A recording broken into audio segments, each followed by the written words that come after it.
MCQ first question, morning sun is not so hot.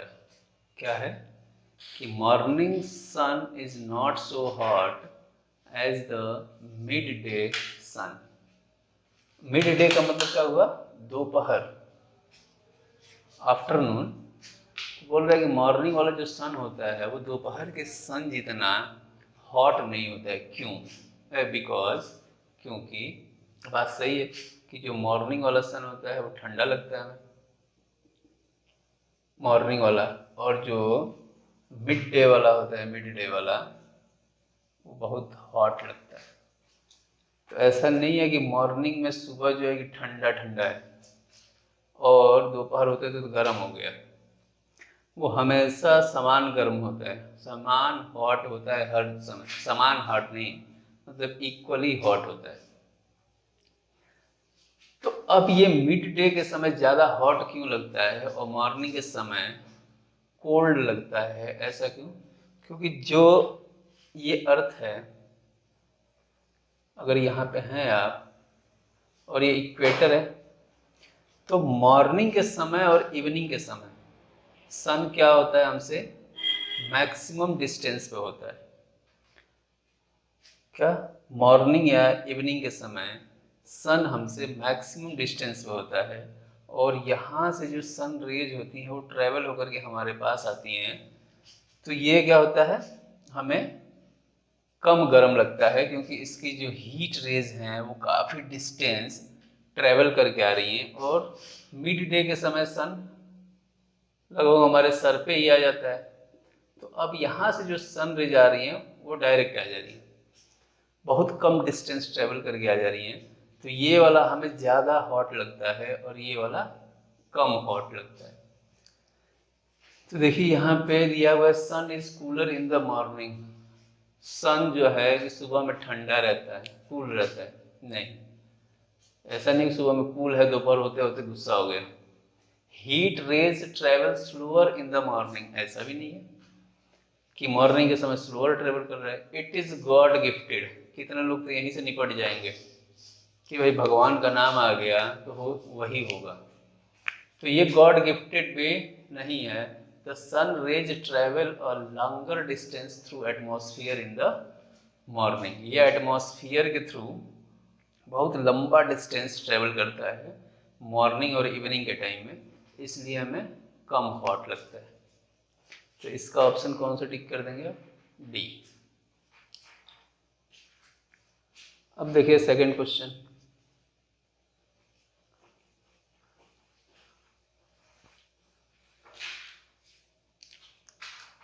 Second है, where should an object is placed in front of a convex lens. अच्छा, convex lens की बात कर रहा है। ये है आपका कॉन्वेक्स लेंस। तो where should an object is placed in front of a convex lens to get a real image of the size of the object. Image real हो और ऑब्जेक्ट के साइज का हो। तो अब आप देखिए लेंस जो है कि रियल इमेज कब बनाता है? एक मिरर आपको पढ़ाया गया होगा कि जो मिरर होता है उस केस का उल्टा होता है लेंस में, कि अगर मिरर में इधर से लाइट आ रही है और इधर ही इमेज बन रहा है, जिधर से लाइट आ रहा है उधर ही इमेज बन रहा है, तो वो इमेज कैसा होता है? रियल इमेज होता है। लेकिन इसके केस में देखिए, जिधर से लाइट आ रहा है उसके अपोजिट साइड में, जैसे इधर से लाइट आ रहा है इधर इमेज बनेगा तो वो रियल होगा। तो अब ये जो है जितने इमेज इधर बनाएगा वो सब के सब क्या होंगे? रियल होंगे। जैसा कॉनकेव मिरर का होता है वैसा ही कॉन्वेक्स लेंस का होता है। जहाँ पे आपको ये डिटेल पढ़ाया जाएगा तो वो यहाँ ये सारी चीज़ें वहाँ पे कंफर्म हो जाएंगी। अभी ये क्वेश्चन देखिए कि रियल इमेज और साइज ऑफ द ऑब्जेक्ट। तो ये रियल इमेज कब बनाता है और सेम साइज ऑफ ऑब्जेक्ट? जब ये ऑब्जेक्ट, अच्छा इसी को 2f भी बोलते हैं, ट्वाइस ऑफ फोकल लेंथ, क्योंकि सेंटर ऑफ कर्वेचर जो होता है वो फोकल लेंथ के डबल होता है, या focal length centre of curvature के हाफ के बराबर होता है। तो जब ऑब्जेक्ट को आप सेंटर ऑफ कर्वेचर पर रखते हैं तो यहाँ से एक रेज ऐसे जाएगी और ये कहाँ से चली जाएगी? इसके फोकस। और दूसरी रेज आप यहाँ ऑप्टिकल सेंटर से भेज देंगे तो ये बिना किसी रुकावट की यहाँ पे कट जाएगी। जो ऑप्टिकल सेंटर से जाती है वो सीधे निकल जाती है। तो अब ये इसके 2f यानी कि सेंटर ऑफ कर्वेचर में बनेगा इमेज, और जितना बड़ा ऑब्जेक्ट होगा उतना ही बड़ा इमेज बनेगा। और कहाँ बोल रहा है? Real image. तो ये इमेज रियल होगा। अगर ऑब्जेक्ट इधर है, इमेज इधर बन रहा है लेंस के केस में, तो ये रियल इमेज होगा। और रियल इमेज हमेशा क्या होता है? इन्वर्टेड होता है, उल्टा होता है। और जितना बड़ा ऑब्जेक्ट होगा उतना ही बड़ा इमेज बनेगा। तो ये ऐसा कब होता है? जब ऑब्जेक्ट कहाँ पे हो? सेंटर ऑफ कर्वेचर यानी कि ट्वाइस ऑफ फोकल लेंथ पे हो। तो ये देखिए क्या बोल रहे हैं, एट द प्रिंसिपल फोकस, नहीं, at twice of focal length. ये क्या हो जाएगा? सही हो जाएगा, एट इन्फिनिटी नहीं। Between optical centre and principal focus, ये भी नहीं है। मिरर भी एक बार सेम साइज इमेज बनाता है कब? जब ऑब्जेक्ट इसके सेंटर ऑफ कर्वेचर पे होता है, तो सेंटर ऑफ कर्वेचर पे ही इक्वल साइज का इमेज बनाता है। लेकिन यहाँ पे लेंस के बारे में पूछा गया है, तो देख लीजिए इसको। सेम साइज का इमेज कब बनता है? जब ऑब्जेक्ट को सेंटर ऑफ कर्वेचर यानी ट्वाइस ऑफ फोकल लेंथ पे रखा जाता है। अब देखिए थर्ड क्वेश्चन इसमें,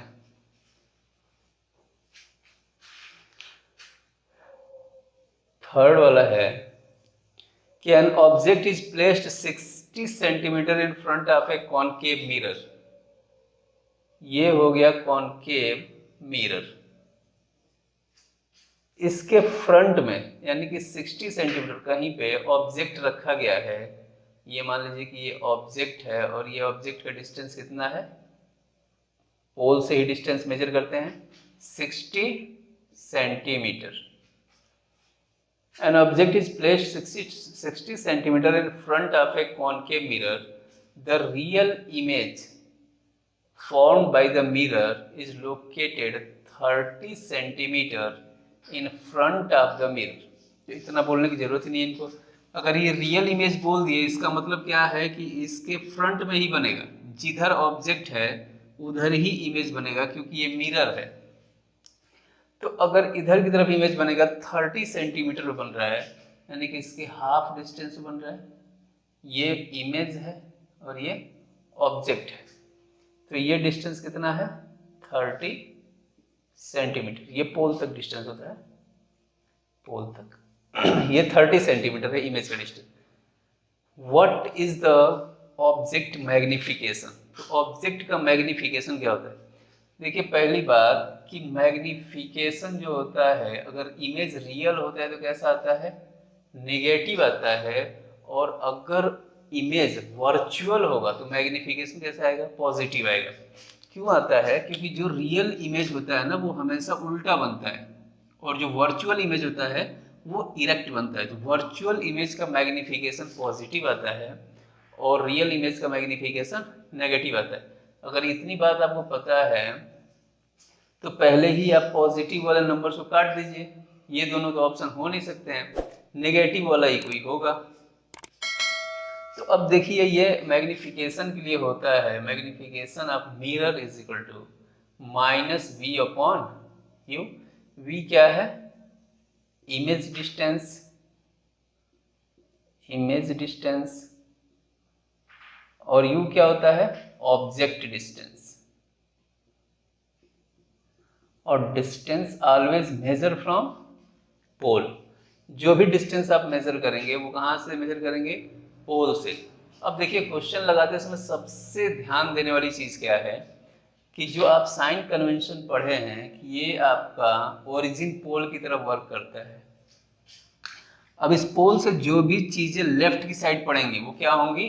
नेगेटिव ली जाएंगी, और इधर वाली पॉजिटिव। अगर इस प्रिंसिपल एक्सिस से ऊपर होगा तो पॉजिटिव, प्रिंसिपल एक्सिस से नीचे होगा तो नेगेटिव। तो सबसे पहले आप साइन के साथ इनका डेटा लिख लीजिए। क्या है यहाँ पे? जो ऑब्जेक्ट डिस्टेंस है, ऑब्जेक्ट डिस्टेंस को किससे दिखाते हैं? यू से। और ये आपका पड़ रहा है इस मिरर से लेफ्ट साइड में। तो लेफ्ट साइड में चीजें क्या होती हैं? नेगेटिव। तो पहले ही आप लिख लीजिए कि ये -60 सेंटीमीटर होगा। अच्छा, ऑब्जेक्ट तो इधर है, इमेज रियल है तो वो भी इधर ही होगा मिरर में, तो इमेज डिस्टेंस भी क्या होगा, नेगेटिव होगा। अगर आप इतनी बात कंप्लीट कर लिए तो क्वेश्चन आपका 100% सही होगा। जो इतना नहीं करता है वही जाके आगे फंस जाता है। तो अब देखिए, मैग्निफिकेशन के लिए फॉर्मूला है -v कितना है, -30, विथ साइन रखेंगे इसको, -30 अपॉन ऑब्जेक्ट डिस्टेंस कितना है, -60। तो इस माइनस, ये माइनस खत्म, मैग्निफिकेशन आ गया आपका -30 अपॉन 60, ये इससे खत्म और ये 2, यानी कि ये आ गया आपका 1/2, किसमें, -1/2 को क्या लिख सकते हैं, -0.5। तो इसका मैग्निफिकेशन कितना आया, -0.5। ठीक है, नेगेटिव आ रहा है क्योंकि रियल इमेज है, तो रियल इमेज यानी ऑब्जेक्ट अगर आप ऊपर रखे होंगे तो इमेज नीचे बन रहा होगा, तो ये रियल इमेज का मैग्निफिकेशन नेगेटिव आता है और नेगेटिव आया है, यानी कि ये सही है। ठीक है, तो ये काम सबसे पहले करना है कि कौन सा डिस्टेंस किधर पड़ रहा है, ऑब्जेक्ट किधर है, इमेज किधर है, उसको साइन के साथ आप पहले एक डेटा बना लेंगे और उसको फॉर्मूले में जब अप्लाई करेंगे ना तो आंसर सही आएगा।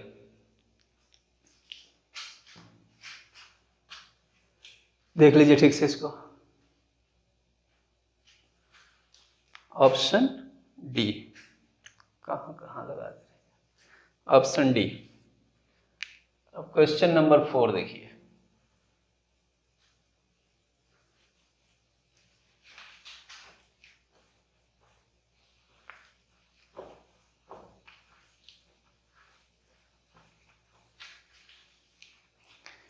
क्वेश्चन नंबर 4,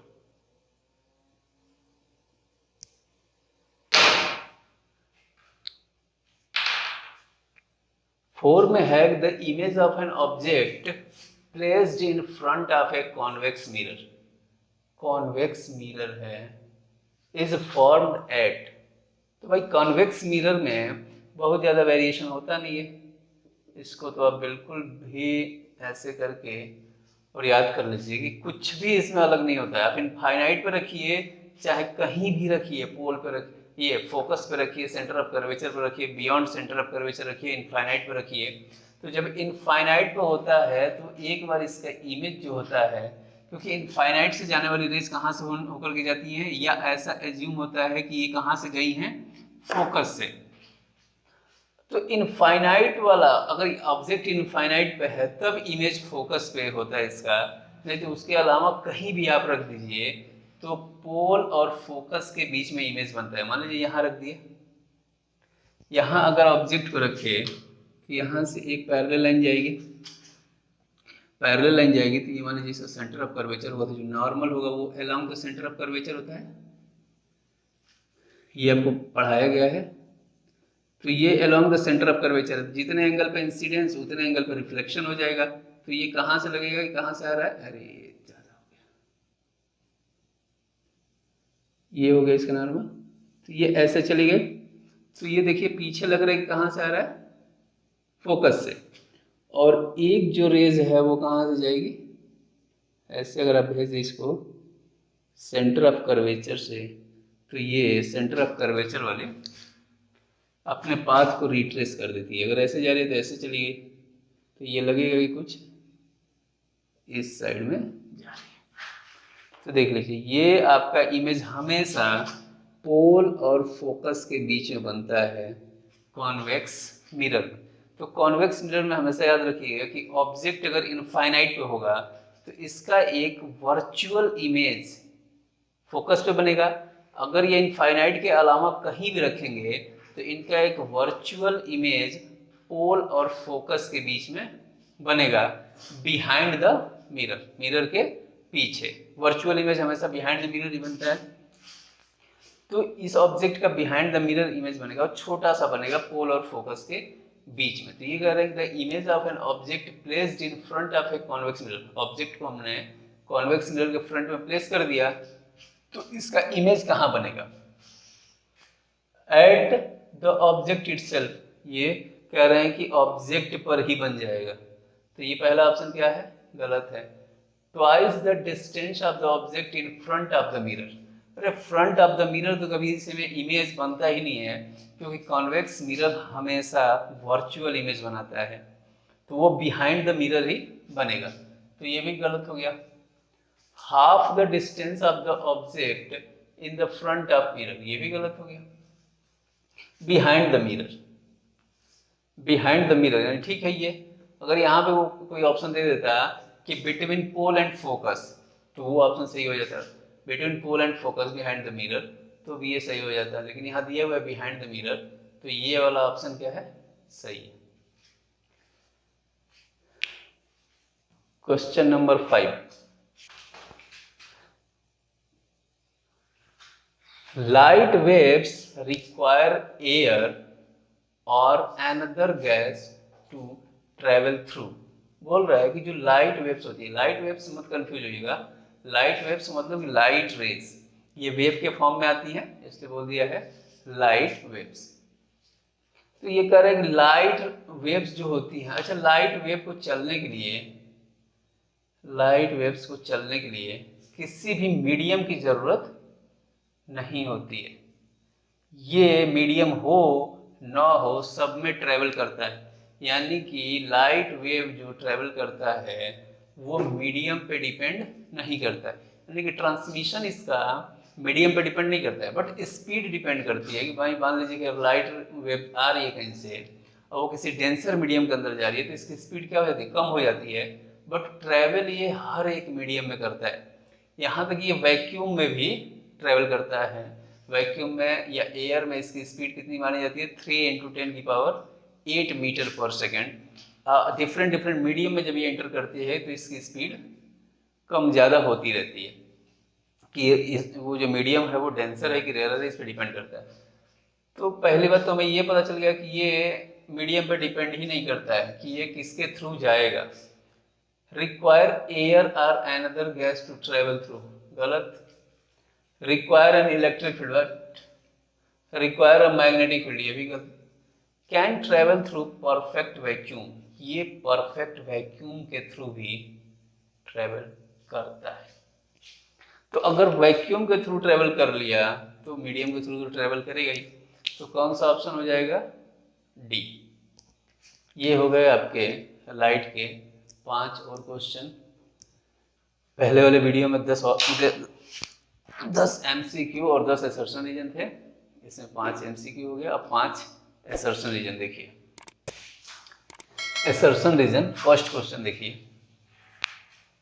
फर्स्ट इसमें आप असर्शन मतलब आपसे कहा गया है कि अ point object is placed at a distance of 26 centimetre from a convex mirror of focal length 26 centimetre. ये एक कॉन्वेक्स मिरर है जिसका फोकल लेंथ है 26 सेंटीमीटर, ठीक है, और एक ऑब्जेक्ट रखा भी गया है कहाँ पे, 26 सेंटीमीटर, मान लीजिए यहाँ रखा हुआ है ऑब्जेक्ट, 26 सेंटीमीटर पर रखा गया है इन फ्रंट ऑफ मिरर, और इस मिरर का फोकल लेंथ भी है 26 centimetre. The image will not form at infinity. तो अब कह रहे हैं कि इसके फोकल लेंथ इतना डिस्टेंस पे रखा गया है, लेकिन जो इमेज होगा वो इन्फिनिटी पे नहीं बनेगा। तो देखिए इसमें कॉन्वेक्स मिरर में क्या होता है कि आप ऑब्जेक्ट को चाहे जहाँ रखिए, इनफाइनाइट पर रखेंगे तो इमेज फोकस पे आता है, और नहीं तो इनफाइनाइट के अलावा आप मिरर से लेके इनफाइनाइट के बीच में कहीं भी रख लेंगे तो इमेज हमेशा पोल और फोकस के बीच में आता है, इरेक्ट आता है, वर्चुअल आता है और डिमिनिश्ड आता है, छोटे साइज का होता है। तो इनकी बात क्या है, ये असर्शन क्या है, सही है कि भाई अगर फोकल लेंथ 26 सेंटीमीटर है, ऑब्जेक्ट को 26 सेंटीमीटर पर रखेंगे तो इमेज इनफाइनाइट पे नहीं जाएगा। ये नहीं कि ऑब्जेक्ट फोकल लेंथ इतने डिस्टेंस पे है तो इमेज इनफाइनाइटी पे बनेगी, ऐसा कॉन्वेक्स मिरर में नहीं होता है। और ये बोल भी रहे हैं कि नॉट फॉर्मेट इन्फिनिटी, तो बात सही है, इनका असर्शन क्या है, सही है। अब उसके बाद ये रीजन में दे रहा है फॉर एबव गिवन सिस्टम, ऊपर जो क्वेश्चन दिया हुआ है उसके लिए the equation 1/v plus 1/u plus 1/v is equal to 1/f, मतलब ये मिरर फार्मूला है। तो mirror formula 1/u plus 1/v is equal to 1/f give v is equal to infinite। अच्छा v क्या होता है, इमेज डिस्टेंस। तो जब इमेज इनफाइनाइट पे बनेगा तब ना इमेज डिस्टेंस इनफाइनाइट आएगा। इमेज तो इनफाइनाइट पे बनेगा ही नहीं, इसमें इमेज कहाँ बनेगा, पोल और फोकस के बीच में, बिटवीन पोल एंड फोकस। तो ये बात इनका गलत है, यहाँ पे इमेज डिस्टेंस इनफाइनाइट नहीं आएगा, इस फॉर्मूले से इनफाइनाइट नहीं आएगा। तो क्या हो जाएगा फिर, जिसमें असर्शन सही और रीजन गलत हो तो उसको क्या बोलते हैं, ये ऑप्शन सी, यहाँ इसके लिए ऑप्शन सी आप लगा दीजिएगा, इनफाइनाइट नहीं आएगा। अच्छा एक बार इमेज डिस्टेंस निकाल ही लेते हैं, इसमें जब सब कुछ दिया ही है तो इमेज डिस्टेंस निकालते हैं। ऐसे हवा में लग रहा है कि यहाँ पे अगर ऑब्जेक्ट इधर रखा हुआ है तो अब ऑब्जेक्ट डिस्टेंस अगर ये लेफ्ट साइड में है तो ये क्या हो जाएगा, -26 सेंटीमीटर, और इसका फोकल लेंथ किधर है, पॉजिटिव डायरेक्शन में है, तो ये क्या हो जाएगा, +26 सेंटीमीटर। अब यहाँ पे आप अगर रख देंगे 1/u की जगह पे -26 plus 1/v is equal to 1/f, ऐसा रख दिया हमने।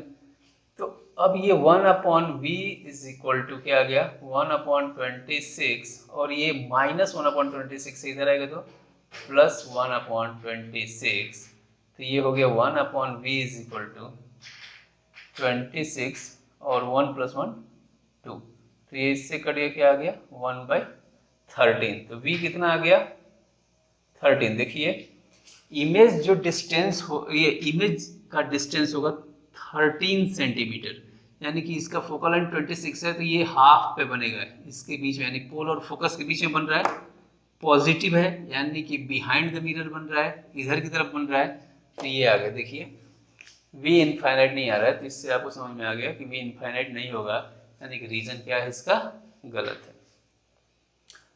पहला क्वेश्चन समझ में आ गया। Second, keeping a point object fixed,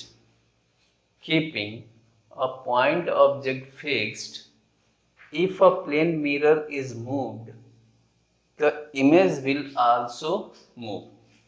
keeping a point object fixed, यानी कि अगर यहाँ पे ऑब्जेक्ट आप रखे हैं, मान लीजिए ये आपका ऑब्जेक्ट है, इसको आप क्या कर दिए, फिक्स्ड कर दिए, फिक्स है ये। Keeping the point object fixed if a plane mirror is moved, और अगर एक प्लेन मिरर यहाँ पे आपके पास है, plane mirror is moved, the image will also move. मान लीजिए कि आपका इमेज ए पर है, ए पे, ए आपका ये फिक्स्ड पॉइंट है ए। जैसे मान लीजिए आप अपने पास में कोई टेबल रख लीजिए, टेबल, वो टेबल इंडिकेट करेगा कि आप टेबल के पास खड़े हैं और आप फिक्स्ड हैं, और सामने जो मिरर है उस मिरर को आप आगे पीछे करिए। देखिए keeping a point object fixed if a plane mirror is moved the image will also move. और अगर यहाँ पे आप किसी टेबल के पास, स्टूल के पास हैं और मिरर को पीछे लेके जाइए, तो अगर मिरर पीछे जा रहा है तो क्या आप मूव कर रहे हैं क्या, आपका जो इमेज उसमें दिख रहा होगा वो स्टूल के पास ही दिख रहा होगा। Plane mirror is move the image will also move. तो इमेज क्या है, इमेज जो है कि वही स्टूल के पास दिख रहा है, यानी कि इमेज आगे पीछे स्टूल से नहीं होता है। तो ये क्या है, ये बोल रहे हैं कि अगर प्लेन मिरर मूव करेगा तो इमेज भी क्या होगा, मूव होगा। तो जगह अब अगर ये फिक्स्ड है आपका, keeping a point object fixed है, तो भाई जो पॉइंट ऑब्जेक्ट फिक्स्ड है जिस जगह पे, इमेज हमेशा मिरर के अंदर उसी जगह पे दिखेगा, यानी कि इमेज मूव नहीं करेगा, सिर्फ आपका मिरर मूव कर रहा है, मिरर मूव कर रहा है, तो मिरर से ऑब्जेक्ट का डिस्टेंस बढ़ेगा तो मिरर से इमेज का भी डिस्टेंस बढ़ेगा, डिस्टेंस बढ़ सकता है, बट जो ऑब्जेक्ट जहां पे फिक्स्ड है हमेशा इमेज वहीं पे फिक्स दिखाई देगी। तो इस तरह से ये आपका असर्शन ही क्या हो गया, यहाँ पे गलत दे रखा है। और रीजन देखिए, इन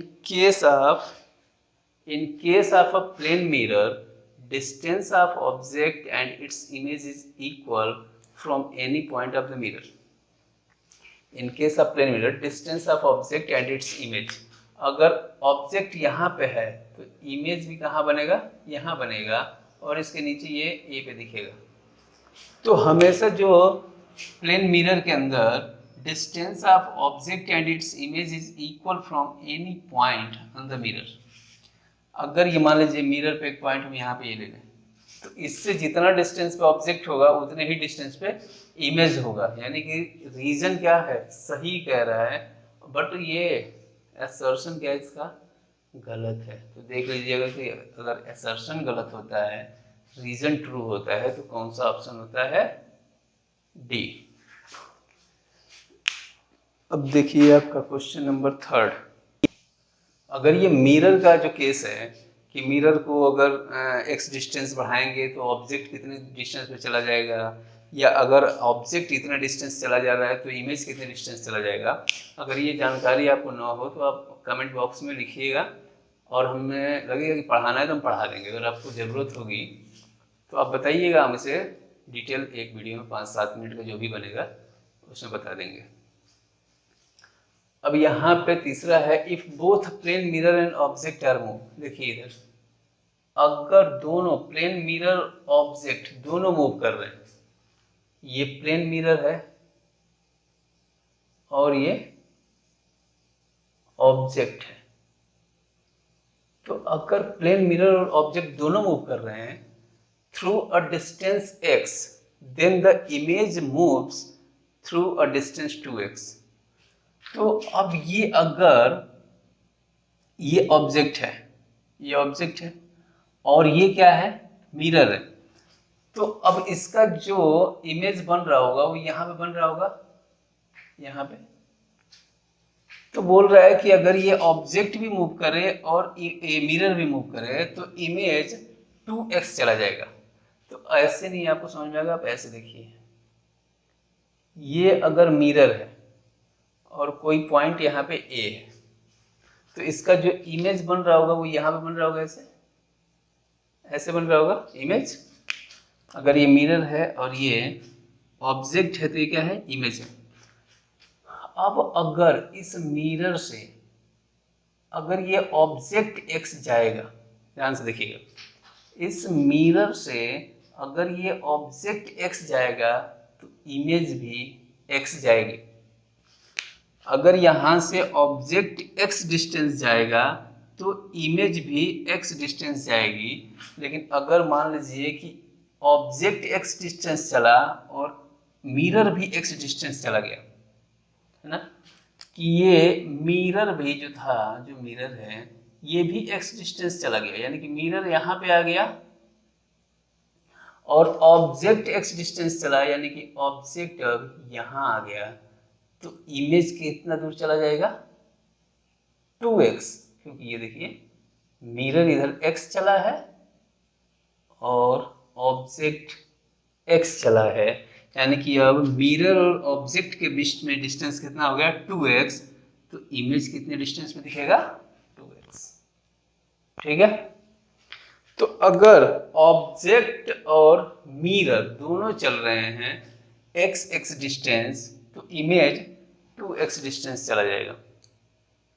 अब यहाँ इस क्वेश्चन में कुछ डायरेक्शन वगैरह दिया नहीं है कि एक ही तरफ जा रहे हैं कि दोनों अलग अलग जा रहे हैं, तो यहाँ पे अगर 2x दिया है तो ये कहना चाहता है कि the plane mirror and the object are moved through a distance x।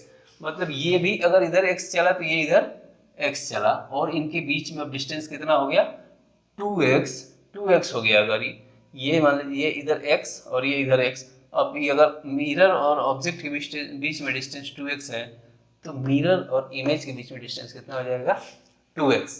तो ये assertion क्या है, सही है, assertion is true।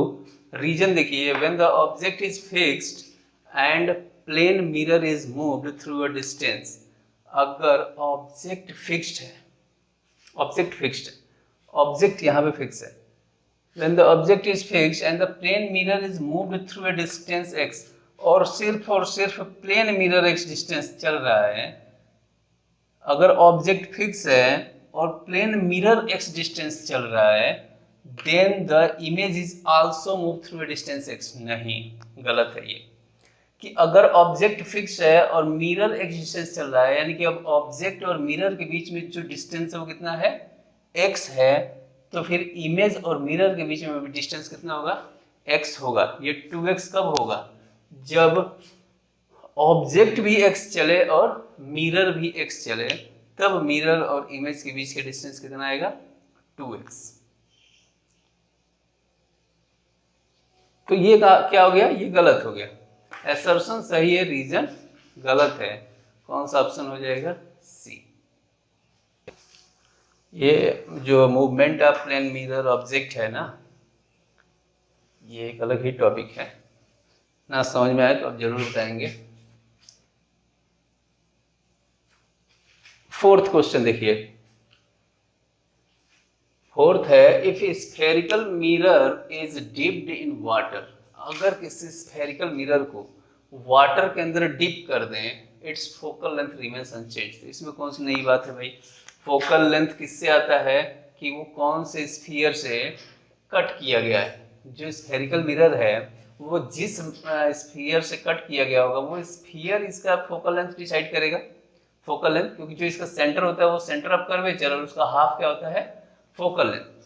तो ये तो स्फीयर की, जिस स्फीयर से लिया गया है वो स्फीयर इसका फोकल लेंथ डिसाइड करेगा, न कि पानी में डाल रहे हैं कि तेल में डाल रहे हैं, कहाँ डाल रहे हैं, इस पे डिपेंड नहीं करेगा। ये फोकल लेंथ कभी चेंज नहीं होगा, यानी कि ये बात क्या है, इनका सही है। क्या है कि if spherical mirror is dipped in water, it's focal length remains unchanged, मतलब ये पानी में डालने के बाद अनचेंज रहेगा, यानी कि असर्शन सही है। रीजन देखिए, spherical mirror is a mirror of infinite focal length. Infinite focal length, infinite focal length spherical mirror का नहीं होता है, प्लेन मिरर का होता है, यानी कि रीजन क्या है, गलत है। तो रीजन फॉल्स और असर्शन ट्रू, ऑप्शन सी। अब देखिए ये पांचवा क्वेश्चन जो है, a large concave mirror are used to concentrate sunlight to produce heat in a solar cooker। यानी कि जो सोलर कुकर बनाया जाता है, सोलर कुकर बनाया जाता है, उसमें एक बड़ा सा मिरर लगाया जाता है ताकि जो सन से लाइट आए, जो सन से लाइट आए, उस सारी की सारी लाइटें पैरेलल आएंगी, पैरेलल, क्योंकि इनफाइनाइट से लाइट आ रही है, तो इसको कुछ ऐसा करके अरेंज कर देंगे ऐसे, और जो भी लाइटें इस पर पड़ेंगी वो क्या होंगी, एक सेंटर की तरफ कन्वर्ज हो जाएंगी, यानी कि ये सेंटर की तरफ क्या हो जाएगी, कन्वर्ज हो जाएगी। देखिए ना, ये सनलाइट है, यहाँ पे ऐसे लगा दे, जितनी लाइटें आएंगी सब पैरेलल ही आएंगी, और वो जो पैरेलल लाइट अगर इनफाइनाइट से आ रही है ना लाइट, तो पैरेलल होती है, तो ये एक सेंटर की तरफ मुड़ जाएंगी, सारी लाइटें एक सेंटर पे मुड़ जाएंगी, और पूरा हीट यहाँ पे प्रोड्यूस होगा इसके फोकस पे, और यहाँ पे आप हीट क्या कर सकते हैं, कलेक्ट कर सकते हैं। किसी चीज़ को मान लीजिए आप कुकर रख दिया तो उस कुकर पे हीट पड़ेगा, जो भी करना होगा आप कर सकते हैं। तो लार्ज कॉनकेव मिरर, क्योंकि कॉनकेव मिरर होता है कन्वर्जिंग मिरर, लाइट आ रही है उसको क्या कर देगा, एक पॉइंट पे कन्वर्ज करेगा, तो ये असर्शन सही है। Concave mirror converges the light rays falling on it to a point, reason भी सही है, और रीजन इसको करेक्ट एक्सप्लेन कर रहा है, क्योंकि इसी वजह से कि लाइट रेज जब उस पर गिरे तो वो एक पॉइंट पे कन्वर्ज हो जाए, और उस पॉइंट पे ज़्यादा से ज़्यादा हीट जनरेट हो, और इस हीट का हम क्या कर पाएँ, यूज कर पाएँ। इसलिए सोलर कुकर वगैरह में क्या लगाया जाता है, कॉनकेव मिरर लगाया जाता है। तो असर्शन भी सही है, रीजन भी सही है, और रीजन इसका करेक्ट एक्सप्लेनेशन है, तो कौन सा ऑप्शन हो जाएगा, ए। ऐसे करके आप क्वेश्चन कर सकते हैं, देख लीजिए इसको। और एक लास्ट क्वेश्चन हम आपको दे रहे हैं, इसको सॉल्व करके आप इसका आंसर कमेंट बॉक्स में डाल देंगे। और ये जो है क्वेश्चन जितने लोगों से सॉल्व हो जाएगा हम देखेंगे, और फिर उसके बाद इसको अगले वीडियो में हम सॉल्व करेंगे। ये क्वेश्चन आपका होमवर्क में है, इसे आप सॉल्व करेंगे। कौन सा ऑप्शन होगा इसके लिए, ए बी सी डी में, इसको कमेंट बॉक्स में आप बताएंगे। चलिए देख लीजिए, ये हो गया आपका 5 MCQ, 5 असर्शन रीजन।